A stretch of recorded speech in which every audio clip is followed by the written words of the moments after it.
જરા વિચારો, એક એવી વ્યક્તિ જેની શરૂઆત ગુલામીથી થાય અને અંત એક વિશાળ સામ્રાજ્યના સિંહાસન પર.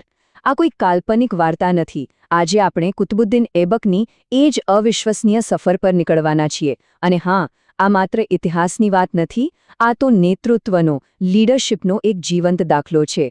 ચાલો જોઈએ કે કેવી રીતે એક માણસે ગુલામીની બેડીઓ તોડીને આખી સલ્તનતનો પાયો નાખી દીધો. તો આ સફરની શરૂઆત કોઈ રાજમહેલમાં નહીં, પણ એક મોટી ખોટ સાથે થઈ છે. મધ્ય એશિયામાં જન્મેલું એક બાળક, જેનું ભવિષ્ય શું હશે કોઈને ખબર નહોતી. એનું જીવન એક કોરા કેનવાસ જેવું હતું, જેના પર ભાગ્ય હજી તો સંઘર્ષ અને વિજયની કહાની લખવાનું શરૂ જ કરી રહ્યું હતું. અને પછી ભાગ્યે એક ખૂબ જ ક્રૂર વળાંક લીધો. એકદમ નાની ઉંમરે એ બાળકને ગુલામ તરીકે વેચી દેવામાં આવ્યું. કલ્પના કરો એ પરિસ્થિતિની. કોઈ તાકાત નહીં, કોઈ આઝાદી નહીં, પોતાનું કહી શકાય એવું કશું જ નહીં. એની શરૂઆત એવી જગ્યાથી થઈ જ્યાંથી નીચે જવાનો કોઈ રસ્તો જ નહોતો. અને અહીં જ તો સૌથી મોટો સવાલ ઊભો થાય છે ખરું ને, કે જેની શરૂઆત આટલી ખરાબ હોય એ વ્યક્તિ શૂન્યમાંથી એક આખું સામ્રાજ્ય કેવી રીતે બનાવી શકે? ગુલામીની ધૂળમાંથી ઉઠીને સલ્તનતના તાજ સુધી પહોંચવું આ કેવી રીતે શક્ય બન્યું? ચાલો એની આખી સફરને આપણે તબક્કાવાર સમજીએ. આપણે ઐબકના જીવનના દરેક તબક્કાને જોઈશું, એના શરૂઆતના સંઘર્ષથી લઈને એના વારસા સુધી. અને આખી સફર દરમિયાન નેતૃત્વના અમુક ખૂબ જ મહત્વના પાઠ શીખતા જઈશું. તો સૌથી પહેલાં વાત કરીએ એના ઘડતરની. પ્રતિકૂળતામાં ઘડતર. અહીં આપણે જોઈશું કે કેવી રીતે એની શરૂઆતની મુશ્કેલીઓ જ એના મજબૂત ચારિત્ર્યનો પાયો બની. જો, અહીં મુખ્ય વાત એ નથી કે એ પીડિત હતો. મુખ્ય વાત એ છે કે આ પરિસ્થિતિઓએ એને અંદરથી મજબૂત બનાવ્યો.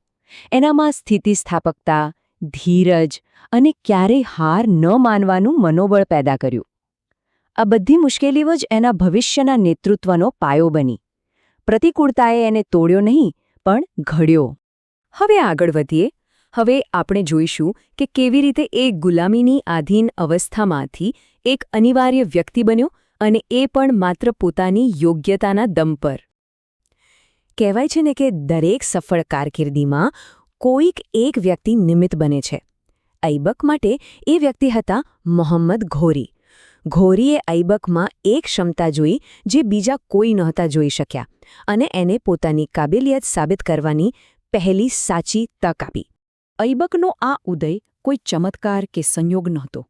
એની પાછળ એક પાક્કી સ્ટ્રેટેજી હતી. એણે પોતાની જાતને એવી બનાવી દીધી કે એના વગર ચાલે જ નહીં, એટલે કે અનિવાર્ય.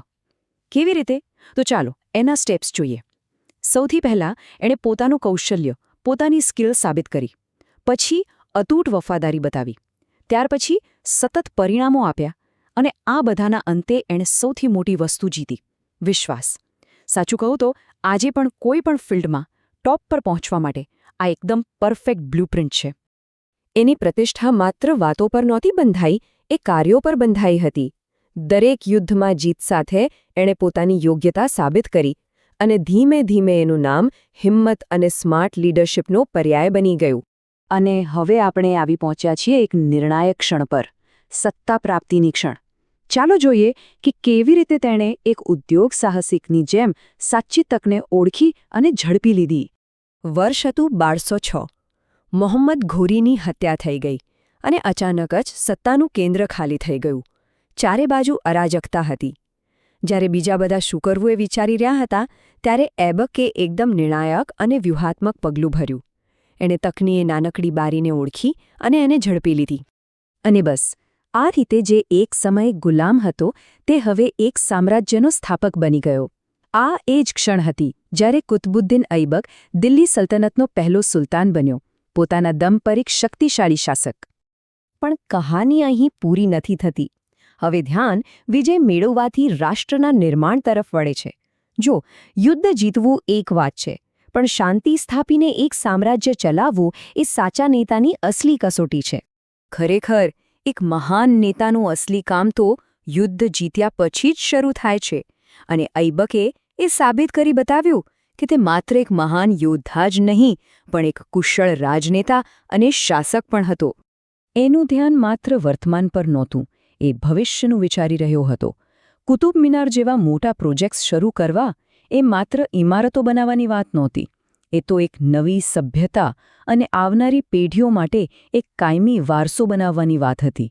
એનું વિઝન ખૂબ લાંબુ હતું. એના ઉદાર સ્વભાવને કારણે લોકો એને લાખબક્ષ કહેતા, એટલે કે લાખોનું દાન કરનાર. આના પરથી ખબર પડે છે કે એની શક્તિ માત્ર તલવારમાં નહોતી, પણ એની પ્રજા પ્રત્યેની દયા અને ન્યાયમાં પણ હતી.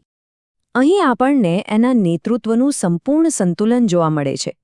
એક તરફ એ યુદ્ધભૂમિ પર એકદમ કઠોર અને પ્રચંડ યોદ્ધા હતો, તો બીજી તરફ પોતાની પ્રજા માટે એટલો જ ન્યાયી અને ઉદાર શાસક.